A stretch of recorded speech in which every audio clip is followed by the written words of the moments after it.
कल तेलंगाना राज्य के मुख्यमंत्री के चंद्रशेखर राव ने एक बयान दिया है। उनके अनुसार भारत के संविधान को दोबारा लिखने की जरूरत है, ऐसी उन्होंने मांग की है। ये स्टेटमेंट, ये बयान अगर आरएसएस के छोटे मोटे कार्यकर्ता जैसे मोहन भागवत या बीजेपी के अन्य पदाधिकारी ने दिया होता तो हम इसके ऊपर संज्ञान नहीं लेते, लेकिन ये बयान संवैधानिक पद पर बैठे हुए एक व्यक्ति ने दिया है, इसलिए हम इस बात का खंडन करना चाहते हैं। पहली बात कि भारत का संविधान के चंद्रशेखर राव जो मुख्यमंत्री है, उनको कौन से काम करने से रोक रहा है, कौन सा वो आर्टिकल है जो मुख्यमंत्री को काम करने से रोकता है।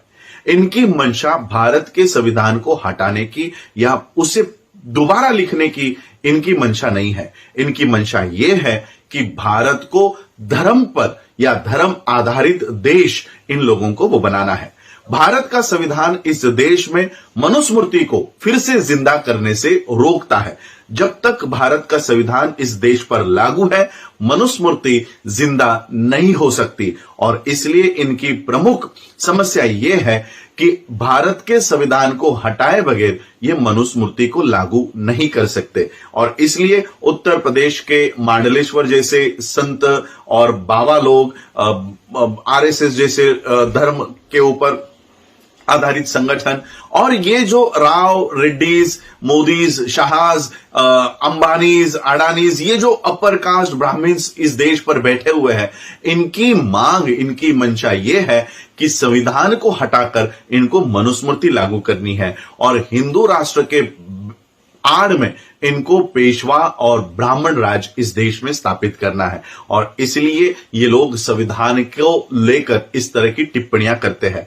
मैं खुद चंद्रशेखर राव को मेरी ओर से ये ऑफर देता हूं कि चंद्रशेखर राव जी, आपको पूरे विश्व में जिस भी देश का संविधान आपको पसंद है, आप उस देश में जाकर रह सकते हैं। मेरी ओर से मैं आपके प्लेन की और वीजा का खर्च मैं मेरी तरफ से करता हूं।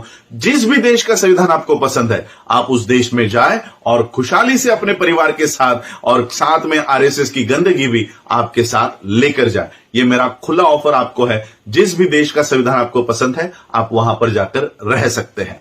जब तक इस देश में हो, तब तक भारत के संविधान का गौरव आपको करना होगा और आपका राज आपको बाबा साहब अंबेडकर जी ने लिखे हुए संविधान पर ही चलाना होगा, ना कि आपको मोदी, शाह के या आरएसएस के एजेंडे पर आपको आपका राज्य चलाने की अनुमति भारत का संविधान नहीं देता। और इसलिए मैं चंद्रशेखर राव से कहना चाहूंगा कि जब तक भारत का संविधान इस देश पर है और हम ये कोशिश करेंगे कि भारत के संविधान के लिए अंतिम सांस तक हम लड़ेंगे और भारत के संविधान को बचाने की मुहिम बाबा साहब को मानने वाले और सभी महापुरुषों को मानने वाले लोगों को आगे आकर इस देश के संविधान को बचाने की, इस देश के लोकतंत्र को बचाने की पहल उन सबको करनी होगी।